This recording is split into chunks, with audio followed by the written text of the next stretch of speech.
बहुत बहुत स्वागत है आप सभी का आपके अपने YouTube channel Shukla study point में। मैं शिवम शुक्ला आप सभी दोस्तों का हार्दिक स्वागत करता हूं। आप लोगों के लगातार कमेंट आ रहे थे, सर जी अवधी और भोजपुरी साहित्य से कुछ ऑब्जेक्टिव प्रश्नों को बता दीजिए। तो मैंने कहा कुछ क्यों बताया जाए, पूरा का पूरा मॉडल पेपर ही दिया जाए अवधी और भोजपुरी साहित्य का भी, क्योंकि कुछ विश्वविद्यालयों में आपको हिंदी साहित्य के दूसरे पेपर के अंतर्गत अवधी और भोजपुरी साहित्य के बारे में पढ़ना पड़ता है, जिसमें सिद्धार्थ यूनिवर्सिटी का पेपर आपका जो है कल लगा हुआ है। तो अवधि मतलब कि 14 तारीख को लगा हुआ है बेसिकली। तो अवधी और भोजपुरी साहित्य जिस भी विश्वविद्यालय में लग रहा है, उसमें जो ऑब्जेक्टिव प्रश्न पूछेंगे, अगर आप इस वीडियो को देखेंगे तो उनके लिए बहुत ही महत्वपूर्ण होगा और यही प्रश्न आपकी परीक्षा में आने वाले हैं। तो ये मॉडल पेपर है 2024 और 25 की परीक्षाओं के लिए, बीए 6 सेमेस्टर के छात्र छात्राओं के लिए बहुत ही महत्वपूर्ण है।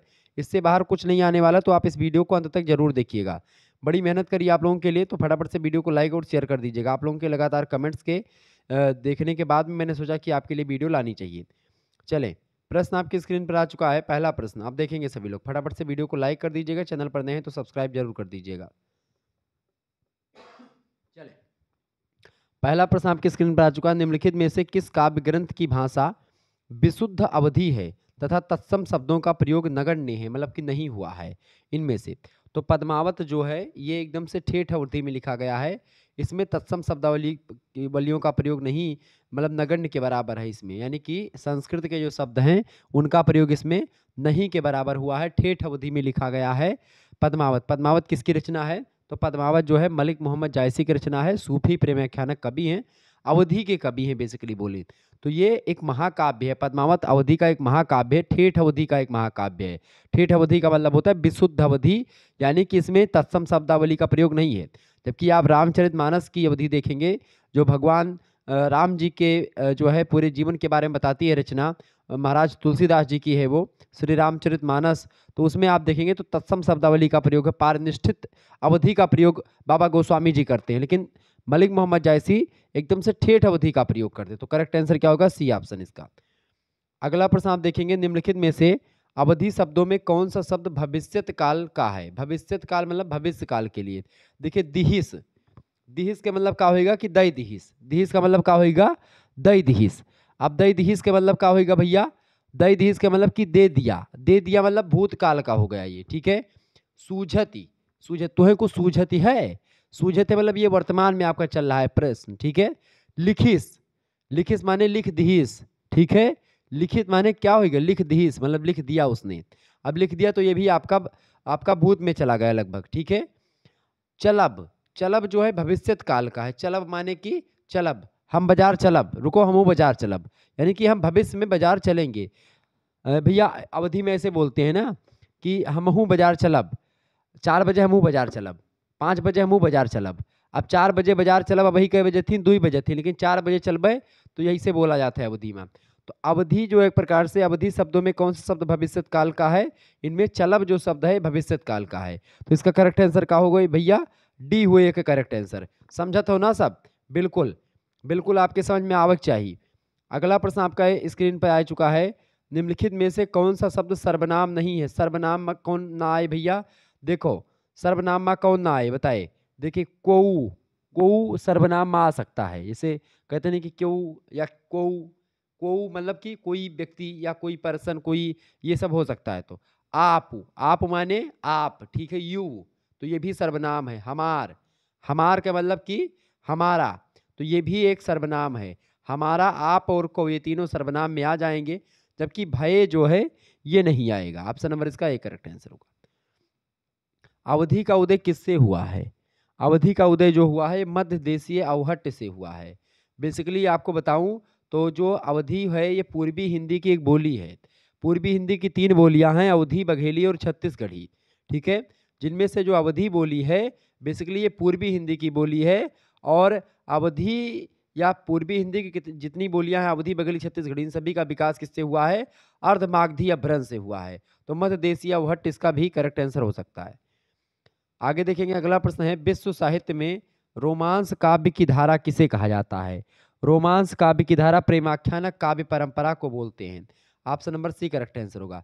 क्योंकि आप देखेंगे प्रेमाख्यानक काव्य परंपरा जो रही है, इसमें प्रेम को ज़्यादा महत्व दी है। प्रेम के माध्यम से भगवान तक पहुंचने की एक प्रकार से मार्ग को प्रशस्त किया गया, इसीलिए इसको प्रेमाख्यानक काव्यधारा कहा जाता है। अगला प्रश्न आप देखेंगे, राम काव्य परंपरा की सर्वप्रमुख भाषा कौन सी है? तो जितने भी राम भगवान के कवि हो, चूंकि राम जी अयोध्या में पैदा हुए थे, तो अयोध्या में जो बोली जाती है बोली वो है अवधी बोली, इसीलिए राम काव्य परंपरा में अवधी की प्रधानता और अवधी बोली में बहुत ज्यादा एक प्रकार से रचनाएं मिलती हैं। तो आ ऑप्शन इसका करेक्ट आंसर होगा। अगला प्रश्न है अवधी बोली को गांव की भाषा किसने कहा? अवधी बोली को गांव की भाषा किसने कहा? तुलसीदास जी ने कहा था। ऑप्शन नंबर इसका बी करेक्ट आंसर होगा। आगे देखेंगे, अगला प्रश्न है गोस्वामी तुलसीदास की निम्नलिखित में से कौन सी रचना अवधी में है? देखिए, विनय पात्रिका, गीतावली और कवितावली, यानी जितने ये वली वाली रचनाएं हैं, कवितावली, विनय पात्रिका, गीतावली, ये सब आपकी ब्रज भाषा में लिखी हैं। क्योंकि तुलसीदास जी ब्रज भाषा में भी रचनाएं लिखते थे, विद्वान आदमी थे तुलसीदास जी। एक भाषा का ज्ञान नहीं, उनको बहुत भाषाओं का ज्ञान था। संस्कृत में भी वो लिख सकते थे रामचरितमानस को, लेकिन उन्होंने संस्कृत में इसलिए नहीं लिखा क्योंकि संस्कृत में ऑलरेडी वाल्मीकि जी ने लिखा था। इसीलिए तुलसीदास ने कहा कि नहीं, अवधी में लिखा जाएगा ताकि लोग जाने कि भाई क्या है वो। तो बरवे रामायण जो है अवधी भाषा में है, अवधी लिपि मतलब अवधी बोली में है। बाकी कवितावली, विनय पात्रिका और गीतावली ये सब आपकी ब्रज भाषा में है। बरवे रामायण हो गया, राम लला नछहु हो गया, श्री रामचरितमानस हो गया, ये सब आपके अवधी में लिखे हैं। आगे देखेंगे, अगला प्रश्न आपकी स्क्रीन पर आ चुका है, बोली और बोली, बहुत ही जबरदस्त क्वेश्चन है। बोली और बोली क्षेत्र से संबंधित गलत युग्म की पहचान करें। अब इसमें गलत युग्म की पहचान कैसे कर पाएंगे भाई? देखें, प्रश्न आपसे कह रहा है बोली और बोली में। देखिए, कन्नौजी बोली जो है ये कन्नौज के आसपास के एरिया में बोली जाती है, बिल्कुल। तो बोली क्षेत्र, बोली और बोली क्षेत्र, तो कन्नौजी बोली जो है बेसिकली कन्नौज के आसपास के एरिया में और कन्नौज में बोली जाती है, तो ये भी सही है। खड़ी बोली मेरठ के आसपास बोली जाती है, ये भी ठीक है। भोजपुरी बलिया में भी बोली जाती है, बिल्कुल ठीक है। अवधी प्रतापगढ़ वगैरह में बोली जाती है, प्रतापगढ़ में, ठीक है, प्रतापगढ़ में अवधी। तो इसका करेक्ट आंसर जो है ये सभी हो सकता है, यानी इसका गलत युग्म इनमें से नहीं है। तो ये क्वेश्चन थोड़ा सा आप गलत मान लीजिएगा। अगला प्रश्न, जनपद व बोली से असंबद्ध युग्म की पहचान करें। देखिए, भोजपुरी जो है ये आपकी फतेहपुर से रिलेटेड नहीं है। फतेहपुर में अवधी बोली जाती है। फतेहपुर में कौन सी बोली बोली जाती है? अवधी, तो यही आपका असंबंधित है। बाकी खड़ी बोली बागपत में बोली जाती है, ब्रज बोली बदायूं में बोली जाती है, बदायूं, मथुरा, इन सभी इलाकों में। अवधी, गोंडा, बहराइच, ठीक है, सुल्तानपुर और इसके अलावा फैजाबाद हो गया, सीतापुर हो गया, ऐसे तमाम प्रकार के एरिया में बोली जाती है। अगला प्रश्न है, गोरखपुर में किस बोली का प्रभुत्व है? गोंडा वगैरह में भी अवधी बोली जाती है। गोरखपुर में किस बोली का प्रभुत्व है? तो गोरखपुर में कौन सी बोली बोली जाती है भैया? गोरखपुर में बताओ, गोरखपुर में कौन बोली बोली जाती? गोरखपुर में जो बोली बोली जाती भैया भोजपुरी बोली जाती है। ऑप्शन नंबर आ करेक्ट आंसर होगा। अगला प्रश्न है, आजमगढ़ में किस बोली क्षेत्र में स्थित है आजमगढ़? तो आजमगढ़ आपका भोजपुरी में स्थित आता है। Option number C right answer होगा। अगला प्रश्न, भोजपुरी से संबंधित रचनाकार नहीं है इनमें से। भोजपुरी से रिलेटेड रचनाकार कौन नहीं है? देखिए, भिखारी ठाकुर तो भोजपुरी का है, शेक्सपियर भोजपुरी के मतलब भारतेंदु हरिश्चंद्र भोजपुरी का शेक्सपियर, भिखारी ठाकुर एक बोला जाता है, ठीक है। विदेशिया इनका बड़ा फेमस रचना है, तो भिखारी ठाकुर तो हैं। इसके अलावा कैलाश गौतम भी बड़े जबरदस्त भोजपुरी साहित्य के रचनाकार हैं। कबीर दास जी तो है ये हैं, चरण दास जो हैं ये नहीं हैं। क्लियर? तो ऑप्शन नंबर इसका राइट आंसर हो जाएगा सी ऑप्शन। अगला क्वेश्चन आप देखेंगे, राम इलाहाबाद से बलिया अपने घर जाता है, वह वर्तमान में किस बोली क्षेत्र में है? तो बलिया जो है किस बोली क्षेत्र में है? बलिया आपका पड़ेगा जो है, बलिया उत्तर प्रदेश का जिला है और बिहार के निकट पड़ता है। भोजपुरी का इलाका है बलिया वगैरह। ऑप्शन नंबर आ करेक्ट आंसर होगा। अगला प्रश्न, पूर्वांचल की बोली है। पूर्वांचल की बोली की बात कीजिए तो पूर्वांचल में अवधी और भोजपुरी दोनों बोली बोली जाती है। तो यहाँ पर ऑप्शन नंबर इसका अवधी भी हो सकता है और भोजपुरी भी हो सकता है, ठीक है। तो यहाँ पर सी ऑप्शन में आप यहाँ पर कर लें ए और बी दोनों, तो ए और बी दोनों यहाँ पर कर लें, ठीक है, चूंकि एक प्रश्न का इसके एक उत्तर देना उचित नहीं है, ठीक है। आगे देखेंगे, अगला प्रश्न, सर्वाधिक फिल्में बनने वाली बोली। सर्वाधिक फिल्में किस बोली में बनी हुई हैं? भोजपुरी में। आप देखते तमाम प्रकार के निरहुआ, मनोज तिवारी, पवन सिंह, खेसारी लाल यादव, ऐसे तमाम प्रकार के जो है हीरो जो है चिंटू पांडे, कलुआ और ऐसे और दो तीन जो है हीरो हैं, ठीक है। तो ये सब पिक्चर बनाते हैं, मूवी बनाते हैं। रवि किशन शुक्ल, ठीक है, पटीदार साहब हमारे, तो ये सब लोग क्या बनाते हैं? मूवी बनाते हैं। रवि किशन तो बहुत ज़्यादा एक प्रकार से सुपरस्टार हैं। विभिन्न भाषाओं की दक्षिण की फ़िल्मों में भी काम किया उन्होंने, हिंदी की फ़िल्मों में काम किया। आगे देखेंगे अगला प्रश्न, लखनऊ किस बोली क्षेत्र में आता है? लखनऊ किस बोली क्षेत्र में आता है भैया? लखनऊ जो है अवधी बोली क्षेत्र में आता है। किस में आता है? अवधी में आता है। ए ऑप्शन करेक्ट आंसर होगा। अगला प्रश्न, भोजपुरी लोक साहित्य की विधा नहीं है। भोजपुरी लोक साहित्य की विधा कौन सी नहीं है? देखें, लोकगीत भोजपुरी में लिखे गए हैं, लोक कथाएं भी हैं, लोकनाट्य भी है, भोजपुरी लोकगीत भी बहुत ज़्यादा हैं। देखें, भोजपुरी लोक साहित्य की विधा बेसिकली आत्मकथा नहीं है, बाकी आत्मकथा ये भोजपुरी में नहीं लिखी गई, तो डी ऑप्शन इसका राइट आंसर होगा। हिंदी की है लेकिन भोजपुरी की नहीं है, क्योंकि भोजपुरी में आत्मकथा वगैरह नहीं लिखी गई। उपन्यास कहानी तो मिलते हैं भोजपुरी के, लेकिन ये नहीं मिलता। भोजपुरी भाषा क्षेत्र नहीं है इनमें से। देखिए, बलिया में भोजपुरी बोली जाती है, बिल्कुल बोली जाती है। कहो भैया बोली जाती। आजमगढ़ में भोजपुरी बोली जाती, देवरियो में भोजपुरी बोली जाती। सीतापुर जौन है अवधी बोली वाला क्षेत्र है, तो सीतापुर में काव बोला जाता है भैया, अवधी बोली जाती। तो डी ऑप्शन का करेक्ट आंसर हो जाइए। आगे बढ़ो, अगला प्रश्न है, प्राचीन भोजपुरी कवि नहीं है। कौन नहीं है? प्राचीन भोजपुरी कवि के ना हुए इनमें से? देखो, हीरा डोम जो है प्रथम दलित लेखक भी हैं, और ये अवधि के ही लेखक हैं हीरा डोम। ठीक है, ये बात ध्यान रखेंगे, लेकिन ये आधुनिक लेखक हैं। हीरा डोम जो है आधुनिक हैं। कबीर दास ये प्राचीन, पलटू दास, कबीर दास और हीरा डोम, ये तीनों सही हो जाएंगे। देखिए, भरथरी जो है संस्कृत के हैं और प्राचीन भोजपुरी नहीं है, तो ये यहाँ पर भरथरी करेक्ट आंसर हो जाएगा आपका। ठीक है, भरथरी करेक्ट आंसर हो जाएगा, चूंकि ये संस्कृत के हैं भरथरी, राजा Bharthari. Option number A correct answer होगा। आगे अगला प्रश्न है, भोजपुरी भाषा की सरवारिया बोली का संबंध है। तो भोजपुरी भाषा की जो सरवारिया बोली है, इसका संबंध बस्ती और गोरखपुर के पश्चिमी भाग से है। ऑप्शन नंबर इसका दा करेक्ट आंसर होगा। ठीक है, आगे देखेंगे अगला प्रश्न आपकी स्क्रीन पर आ चुका है। बड़ा ही जबरदस्त प्रश्न है, आपकी परीक्षा की दृष्टि से बताने का प्रयास करेंगे। प्रश्न है, लखीमपुर खीरी शहर उत्तर प्रदेश में गांधी विद्यालय की स्थापना किसने की थी? तो लखीमपुर खीरी शहर उत्तर प्रदेश में जो पड़ता है, लखीमपुर खीरी जिला, उसमें गांधी विद्यालय की स्थापना किसने करी थी? तो बाबा बंसीधर शुक्ल जी ने करी थी। ऑप्शन नंबर इसका बी करेक्ट आंसर होगा। आगे देखेंगे अगला प्रश्न है, निम्न में से कौन बंसीधर शुक्ल द्वारा रचित कविता नहीं है? तो बंसीधर शुक्ल जी ने कौन रचना, मतलब प्रश्न पूछा गया निम्न में से कौन सी रचना बंसीधर द्वारा रचित कविता है इनमें से? तो बंसीधर शुक्ल जी ने कौन सी रचना लिखी है? देखिए, इनमें से बंसीधर शुक्ल जी की रचना है, उठ जाग मुसाफिर भोर भई, अब रैन कहाँ जो सोवत है, जो सोवत है सो खोवत है, जो जागत है वो पावत है। ये रचना किसकी है? ये बंसीधर बाबा की है। ठीक है, बंसीधर शुक्ल जी की। ऑप्शन नंबर इसका बी करेक्ट आंसर होगा। अगला क्वेश्चन आप देखेंगे, बंसीधर शुक्ल एक हिंदी और अवधी भाषा और क्या थे? तो बंसीधर शुक्ला जी हिंदी के भी बड़े अच्छे कवि माने जाते हैं, और अवधी के तो भैया बंसीधर शुक्ला जी जबरदस्त कवि है ये हैं। इनका जन्म हुआ था, अभी मैं बताऊंगा आगे चल करके, 1904 में हुआ था, मन्यौरा गांव में लखीमपुर में पड़ता है। ठीक है, वहीं पर 1904 में इनका जन्म हुआ था बंसीधर बाबा का। तो बंसीधर शुक्ल की अगर बात की है तो ये एक हिंदी कवि भी हैं, अवधी भाषा के भी बड़े जबरदस्त कवि रहे हैं, और ये एक स्वतंत्रता सेनानी, राजनेता, उत्तर प्रदेश वन मंत्री, ये सब रहे हैं। डी ऑप्शन इसका करेक्ट आंसर हो जाएगा। आगे देखेंगे अगला प्रश्न, बंसीधर शुक्ल जी का जन्म कहाँ पर हुआ था? तो बंसीधर शुक्ल जी का जन्म कहाँ पर हुआ था भैया? फटाफट से आप लोग बताने का प्रयास करेंगे। बंसीधर शुक्ल जी का जन्म जो हुआ था ये 1904 में हुआ था, लखीमपुर खीरी के मन्यौरा गांव में। Option number C correct answer हो जाएगा। मृत्यु 1980 में हुई थी, ये बात आप ध्यान रखेंगे। आगे देखिएगा अगला प्रश्न, बंसीधर के पिता कौन थे? बंसीधर जी के पिताजी का नाम था छेदीलाल, जो कि एक कवि थे। Option number A correct answer होगा। अगला प्रश्न, निम्न में से किसने महात्मा गांधी के आंदोलन में भाग लिया था? तो महात्मा गांधी के आंदोलन में बंसीधर शुक्ल जी ने भाग लिया था। डी ऑप्शन करेक्ट आंसर होगा। अगला प्रश्न, उत्तर प्रदेश के लखीमपुर खीरी विधानसभा में बंसीधर शुक्ल किस वर्ष विधायक रहे? तो बंसीधर शुक्ल जी 1959 से 1962 में लखीमपुर खीरी विधानसभा से विधायक भी रहे हैं। ऑप्शन नंबर इसका बी करेक्ट आंसर होगा। अगला प्रश्न, बंसीधर शुक्ल का मुख्य व्यवसाय क्या था? तो बंसीधर शुक्ल जी का मुख्य व्यवसाय था जो है ये पुरोहिताई, भी इनका मुख्य व्यवसाय था। डी ऑप्शन, पुरोहिताई मतलब होता है पंडिताई, पूजा पाठ करना। अगला प्रश्न, बंसीधर की रुखाई का क्या कारण था? बंसीधर की रुखाई का कारण था नमक का गैर कानूनी व्यापार। ऑप्शन नंबर इसका ए करेक्ट आंसर होगा। अगला क्वेश्चन आप देखेंगे, किसान की अर्जी कविता के लेखक, किसान की अर्जी रचना जो है ये बंसीधर शुक्ला जी की ही है।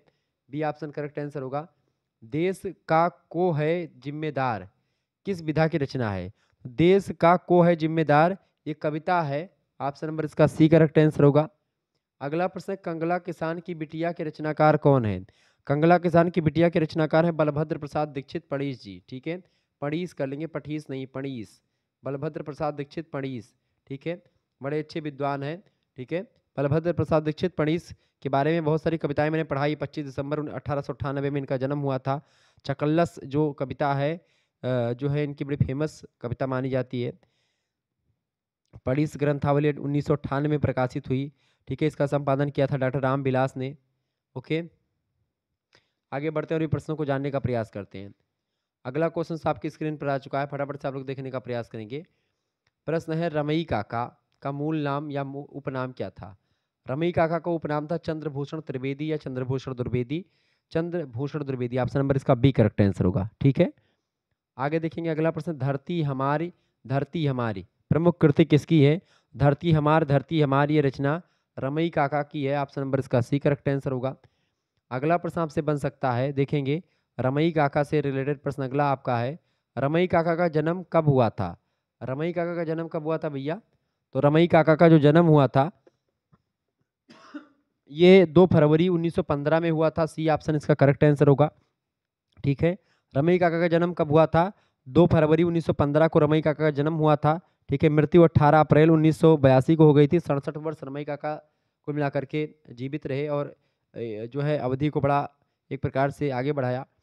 गांव है हमका बहुत प्यार, रचनाकार इसके कौन है? गांव है हमका बहुत प्यार रमई काका की कविता है। Option number C correct answer होगा। रमई काका का जन्म कहाँ पर हुआ था? रमई काका का जन्म हुआ था उन्नाव जिले में। उन्नाव जिले के रावतपुर जिला में, मतलब उन्नाव जिले में रावतपुर में हुआ था, उत्तर प्रदेश में पड़ता है। ऑप्शन नंबर इसका ए करेक्ट आंसर होगा। अगला प्रश्न आपकी स्क्रीन पर आ चुका है, निम्नलिखित में से कौन सी कृति रमई काका की नहीं है? देखिए, गांधी बाबा रचना जो है ये रमई काका की नहीं, बाकी बौछार, हास्य के छींटे, माटी के मोल, ये कविताएं रमई काका के द्वारा ही लिखी गई हैं। गांधी बाबा काव्य कृति किसकी है?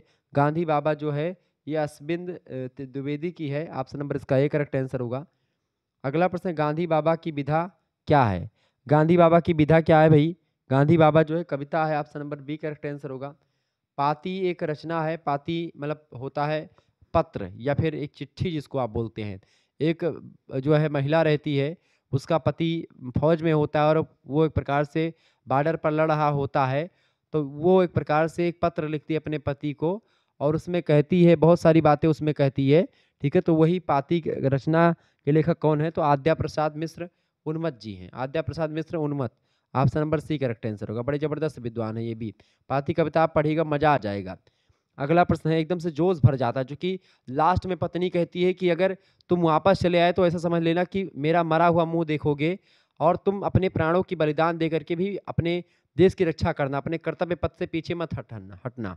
ठीक है, गांव है हमका बहुत प्यार किस विधा की रचना है? तो कविता है ये, गांव है हमका बहुत प्यार। अगला प्रश्न, रमई काका का निधन कब हुआ था? रमई काका का निधन कब हुआ था भैया? रमई काका का निधन हुआ था 18 अप्रैल 1982 को। Option number B correct answer होगा। निम्न में से रमई काका की रचनाएं कौन सी हैं? रमई काका की रचनाएं कौन सी हैं? देखिए, ध्वारखा, हम गयन अमीनाबादे जब, और अब तड़के का कसी कै नहाबू। ठीक है, अब तड़के का कसी कै नहाबू, उपरोक्त तो सभी जो है ये कविताएं रमई काका की ही हैं। ठीक है, ये बात आप ध्यान रखेंगे। रमई काका जन मन में रमई काका नाम श्रृंखला का प्रसारण किसने किया था? तो लाल नागर ने किया था, ये बात ध्यान रखेंगे। अवधि सम्राट किसको कहते हैं? आप लोग इसको कमेंट करके बताएंगे। ठीक है, अवधि सम्राट किसको कहा जाता है? कमेंट करके आप सभी लोग बताएंगे। अगला प्रश्न, साहित्य अकादमी नई दिल्ली में धरीक्षण मिश्र को किस पुरस्कार से नवाजा गया था? बताएं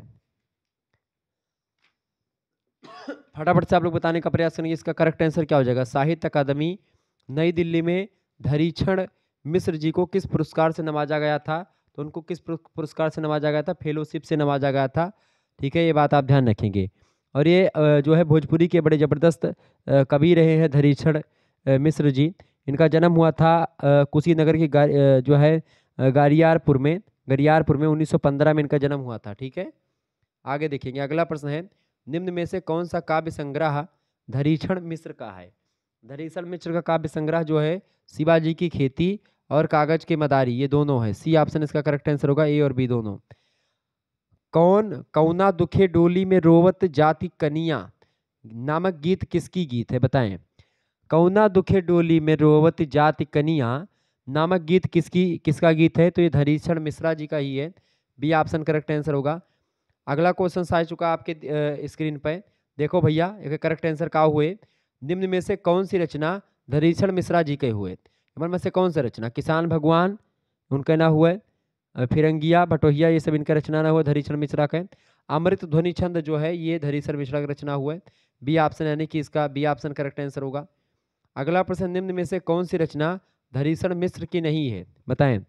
धरीक्षण मिश्रा की रचना कौन सा ना हुआ है इनमें से, देखिए साजन उनका रचना ना हुआ है, शिव जी के खेती, कागज के मदारी और कौना दुखे डोली में रोवत जाति कनिया, ये तीनों रचना क्या कहे हुए भैया, ये धरीक्षण मिश्रा जी के हुए। धरीक्षण मिश्रा ये बड़े विद्वान आदमी है भोजपुरी साहित्य के, ठीक है। आगे देखो, अगला प्रश्न है, किछु कहलो न जाना कविता के लेखक। किछु कहलो न जाना कविता के लेखक कौन है, तो इसके लेखक हैं राम जीवन बावला। राम जीवन बावला भी जो है ये भोजपुरी के बड़े जबरदस्त कवि हैं, राम जीवन बावला। राम जीवन बावला का जन्म कब और कहाँ पर हुआ था, तो राम जीवन बावला का जन्म जो हुआ था ये हुआ था 1 जून 1922 में। 1 जून 1922 बनारस के चकिया में इनका जन्म हुआ था राम जीवन बावला का। इनकी मृत्यु 1 मई 2012 में होती है अभी, ठीक है। आगे देखेंगे, अगला प्रश्न आपकी स्क्रीन पर आ चुका है, बावला जी ने रचनाओं में किसको आधार बना करके लिखा था। बावला जी ने रचनाओं को किसको आधार बना करके लिखा था, तो किसानों को और मजदूरों को, इन दोनों को आधार बना करके रचनाएं लिखी हैं बावला जी ने। राम जीवन बावला, ऑप्शन नंबर इसका सी करेक्ट आंसर होगा। अगला प्रश्न, गांव की बात किसके द्वारा लिखी गई है।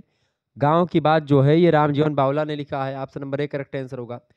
अगला प्रश्न है, बारसल बैरिया सपन हो जो जाई निम्न में से किस कविता की पंक्ति है, बताएं।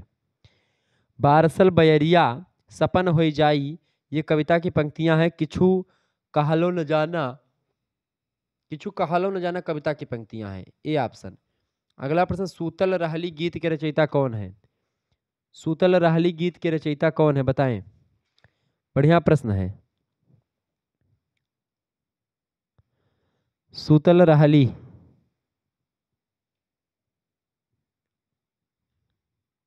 अच्छा जो बावला है, किछु कहलो न जाला रमनिया बनदास, ये बावला की रचना है। हरियर बनवा कटाला कुछु कहलो न जाला, ये कविता बड़ी फेमस कविता है उनकी, ठीक है।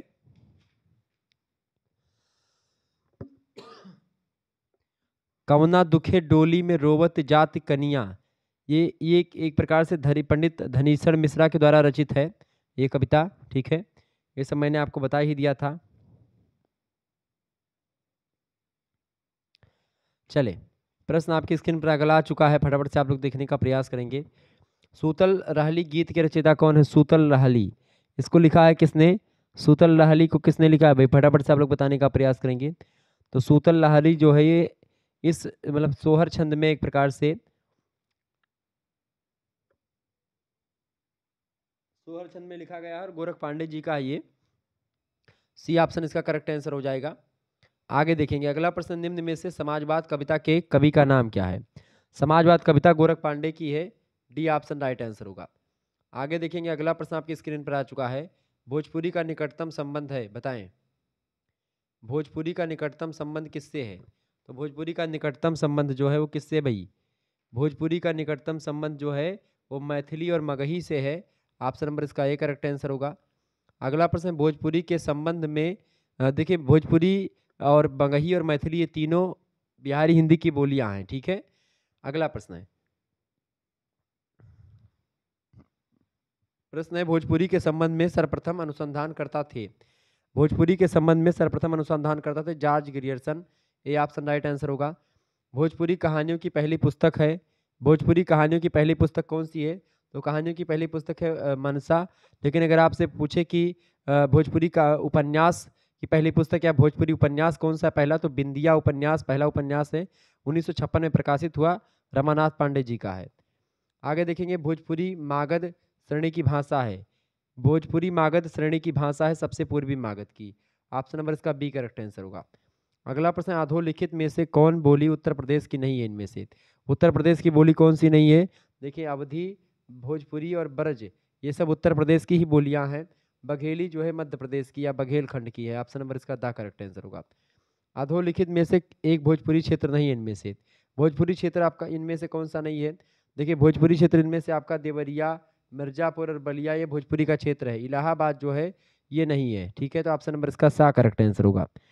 आगे देखेंगे अगला प्रश्न है, निम्नलिखित बोलियों में से पूर्वी हिंदी की बोली नहीं है। बताएं पूर्वी हिंदी की बोली कौन कौन सी है? देखें अवधी, बघेली और छत्तीसगढ़ी ये तीनों बोलियां कौन हुए भैया? पूर्वी हिंदी की बोली हुए। भोजपुरी, मगही और मैथिली ये तीन बोली बिहारी हिंदी की बोली हुए। अब प्रश्न का पूछा गया है कि बोलियों में पूर्वी हिंदी की बोली नहीं है, तो भोजपुरी पूर्वी हिंदी की बोली नहीं है, ये आपकी बिहारी हिंदी की बोली है। निम्नलिखित युग्मों में कौन सा युग्म गलत है? देखिए अवधी जो है ये पूर्वी हिंदी की बोली है। इसके अलावा बघेली और छत्तीसगढ़ी भी पूर्वी हिंदी की बोली है। पश्चिमी हिंदी की बोली में ब्रज भाषा, बिल्कुल पश्चिमी हिंदी की बोली में ब्रज भाषा आती है, बांगरू आती है और आपकी कौरवी यानी खड़ी बोली आती है, हरियाणवी आती है, ठीक है, कन्नौजी आती है, ये सब इसमें आती हैं पश्चिमी हिंदी में। ठीक है, ये बात भी बिल्कुल सही है। ठीक है, भोजपुरी जो है पूर्वी हिंदी में नहीं आता, ये गलत हो जाएगा। खड़ी बोली पश्चिमी हिंदी में आता है, बिल्कुल ये भी आपका सही है। पूर्वी हिंदी में आपका भोजपुरी नहीं आता है। भोजपुरी आपका किस में आता है? ये आपका आता है बिहारी हिंदी में। ठीक है, किस में आता है? बिहारी हिंदी में मगही, मैथिली और भोजपुरी आती है। आगे देखेंगे अवधी किस उपभाषा वर्ग की बोली है? तो हिंदी की 5 उपभाषाएं हैं, जिनमें से अवधी जो है पूर्वी हिंदी की बोली है। ठीक है, पूर्वी हिंदी, पश्चिमी हिंदी, बिहारी हिंदी, राजस्थानी हिंदी और एक होता है पहाड़ी हिंदी। ठीक है, पश्चिमी हिंदी की बोलियों की अगर बात की तो पश्चिमी हिंदी में आपका जैसे जो खड़ी बोली है, जो हरियाणवी है, कन्नौजी है, बुंदेली है, ठीक है, और ये आपकी क्या बोलते हैं बांगरू है। ठीक है, ये सब बोलियां जो है पश्चिमी की हैं। बिहारी हिंदी में मगही, मैथिली और भोजपुरी है। राजस्थानी हिंदी की अगर बात की तो राजस्थानी हिंदी में कितनी बोलियां हैं? राजस्थानी हिंदी में 4 बोलियां, मारवाड़ी, मेवाती, मालवी और हड़ौती, ये सब आपकी इसमें आती हैं। इसके अलावा बात की जाए जो पहाड़ी हिंदी, उसमें कुमायूनी, गढ़वाली और नेपाली है, 3 बोलियां। आगे देखेंगे यह बोली पूर्वी हिंदी वर्ग की बोली नहीं है, कौन सी? पूर्वी हिंदी की 3 बोली अवधी, बघेली और छत्तीसगढ़ी। बुंदेली नहीं है, तो डी ऑप्शन इसका राइट आंसर होगा। अगला प्रश्न, हिंदी भाषा की कितनी विख्यात बोलियां हैं? हिंदी भाषा की बोलियां कुल मिलाकर कितनी हैं? हिंदी में 5 उपबोलियां हैं यानी उपभाषाएं हैं। कुल मिलाकर के इन 5 उपभाषाओं में 18 बोलियां हैं, ये बात आप ध्यान रखेंगे। अगला प्रश्न, गाजीपुर में बोली जाने वाली प्रमुख बोली? गाजीपुर में भोजपुरी बोली जाती है, बी ऑप्शन राइट आंसर होगा। आगे देखेंगे अगला क्वेश्चन आपके स्क्रीन पर आ चुका है। आमतौर पर लोक कथाओं और संस्कृति के संबंध में संबंधी की खोज की जाती है, बताएं। तो मानव विज्ञान में। ऑप्शन नंबर इसका सा करेक्ट आंसर होगा, मानव विज्ञान। इसका राइट आंसर क्या हो जाएगा? मानव विज्ञान। आगे देखते हैं अगला प्रश्न आपकी स्क्रीन पर आ चुका है। फटाफट से आप लोग देखने का प्रयास करेंगे। अगला क्वेश्चन आपके स्क्रीन पर आ चुका है भाई।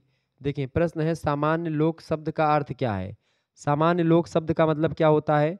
तो सामान्य लोक शब्द का क्या अर्थ है भैया? सामान्य लोक शब्द का अर्थ होता है देखने वाला। ठीक है, क्योंकि संस्कृत का एक शब्द है लोक दर्शने।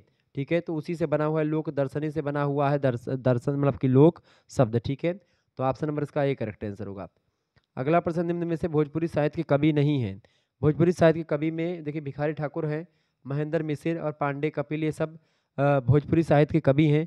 ग्रियर्सन भोजपुरी साहित्य के कवि नहीं है, डी ऑप्शन राइट आंसर होगा। अगला प्रश्न, भोजपुरी साहित्य का प्रारंभ माना जाता है? भोजपुरी साहित्य का प्रारंभ जो माना जाता है 7वीं शताब्दी से माना जाता है, सी ऑप्शन इसका करेक्ट आंसर होगा। अगला प्रश्न, भोजपुरी का शेक्सपियर किसे कहा जाता है? बताएं, भोजपुरी का शेक्सपियर किसे कहते हैं भैया? तो भोजपुरी का शेक्सपियर भिखारी ठाकुर को कहते हैं, ऑप्शन नंबर इसका बी करेक्ट आंसर होगा। अगला प्रश्न आपसे पूछा जा सकता है, भोजपुरी साहित्य का पहला उपन्यास कौन सा है? भोजपुरी साहित्य का पहला उपन्यास जो है वो बिंदिया है। ठीक है, ऑप्शन नंबर इसका बा करेक्ट आंसर होगा। अच्छा, बिंदिया को लिखा किसने है? तो बिंदिया जो है मैंने आपको बता दिया था कि बिंदिया जो है किसके द्वारा लिखा गया भैया? बिंदिया जो है किसके द्वारा लिखा गया, फटाफट से आप लोग बताएंगे।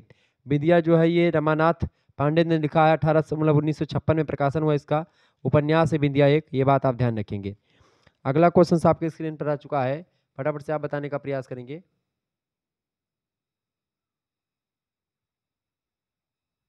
चले, तो भोजपुरी का शेक्सपियर भिखारी ठाकुर, भोजपुरी का पहला उपन्यास।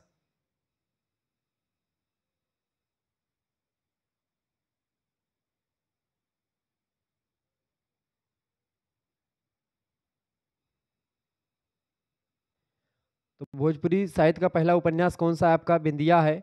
आगे देखेंगे, अगला प्रश्न है, भोजपुरी कहानी की शुरुआत किस कवि से मानी जाती है? तो भोजपुरी कहानी की शुरुआत अवध बिहारी सुमन से मानी जाती है। ए ऑप्शन इसका करेक्ट आंसर होगा। अगला प्रश्न है, भोजपुरी साहित्य का पहली कहानी कौन सी है?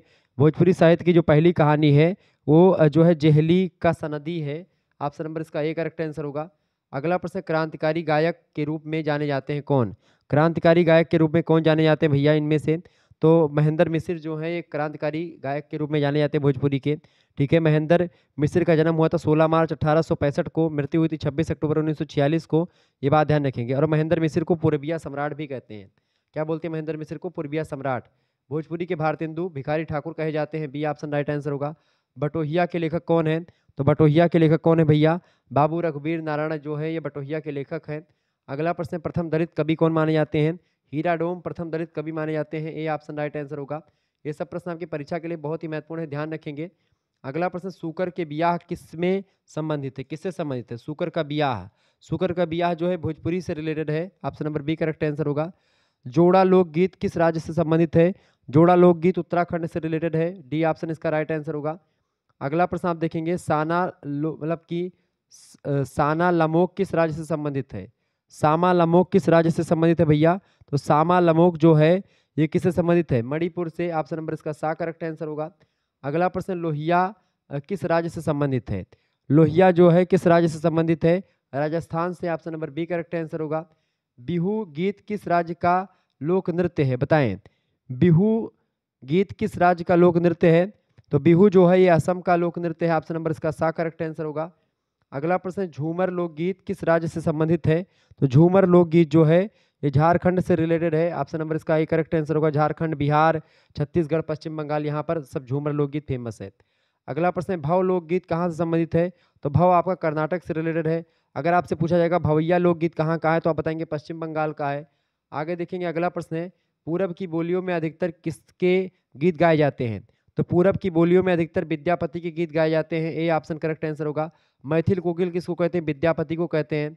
अगला प्रश्न, गरबा कहाँ का दलीय गायन है? गरबा जो है ये गुजरात का दलीय गायन है। Option number B correct answer हो जाएगा इसका।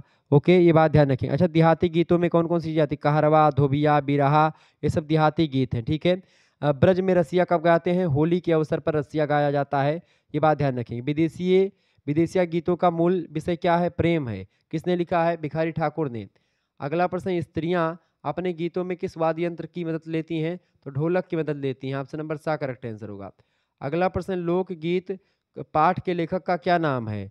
लोकगीत पाठ के लेखक का क्या नाम है भैया? Bhagwat Sharan Upadhyay. Option number D correct answer होगा।